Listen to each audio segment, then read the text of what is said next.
ரசூலுல்லாஹி ஸல்லல்லாஹு அலைஹி வஸல்லம் காலத்துக்கு பின்னால் உமர் ரலியல்லாஹு அன்ஹு ஆட்சி காலத்திலே அம்ர் இப்னு ஆஸ் என்கிற மிகப்பெரிய சூத்திரதாரியாக அந்த காலத்திலே திகழ்ந்தவர். எல்லாத்துலயும் மிகப்பெரிய அறிவாளி.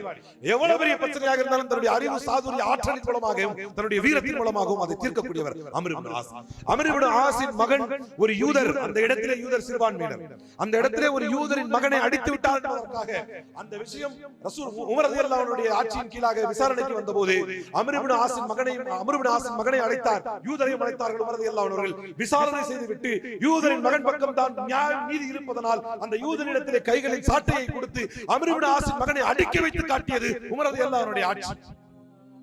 இப்படி எல்லாம் ஒரு நாகரிக சமூகத்தில் எப்படி சிறுபான்மையினரை நடத்த வேண்டும் என்பதை இஸ்லாம் சொல்லிக் கொடுத்திருந்தாலும் இன்றைக்கு பட்டவர்த்தனமாக ஓப்பனாக வாக்குறுதி மீறுவதையும் அநீதி இழைப்பதையும் அரசே முன்னிட்டு நடத்துவதில் நீங்கள் எதை காண்கிறீர்கள் என்று சொன்னால் இதெல்லாம் கவனித்து பார்க்கும் பொழுது நீங்க உள்ள வாங்க என்று அன்போடு அழைத்து கழுத்தறுத்தால் எப்படி இருக்குமோ அப்படியும் நடந்துச்சு.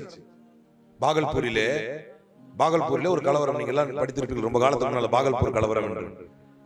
அங்க கலவரம் நடக்குதுன்னு ஓடி வந்தாங்க முஸ்லிம்கள் அடித்தார்கள், கலவரம் நடக்குதுன்னு ஓடி வந்து வாங்க அப்படின்னு சொல்லி சோறு தண்ணி எல்லாம் கொடுத்து படுத்து சாப்பிட வச்சுட்டாங்க. நிம்மதியா இங்கே படுங்க. படுத்துக்கிட்டு இருக்கும்போது அப்படியே தூங்கி கொண்டிருக்கும் நிலையில அப்படியே கழுத்து கொண்டாங்க. இப்படி எல்லாம் இந்த தேசத்திலே நடந்திருக்கிறது என்றால் உங்கள் கண்களுக்கு முன்னால் அநீதிகளும் வாக்குறுதி மீறல்களும் நிஃபாக் என்கின்ற நயவஞ்சகத்தனமும் அக்கிரமங்களும் சிறுபான்மையினருக்கு எதிரான செயல்பாடுகளும் நடந்து கொண்டிருக்கிறது என்றால் it is high time for you to expect the day after. மறுமை நாளை நாம் எதிர்நோக்கி கொண்டிருக்கிறோம். மறுமை நம்மை நெருங்கிக் கொண்டிருக்கிறது. இவ்வளவு அநீதிகள் இழைக்கப்பட்ட பின்னாலும் எனக்கு டச் பண்ணல, நான் வழக்கப்பட நான் ஜாலியா இருக்கிறேன் என்கின்ற நிலையில் நீங்கள் இருக்க முடியாது.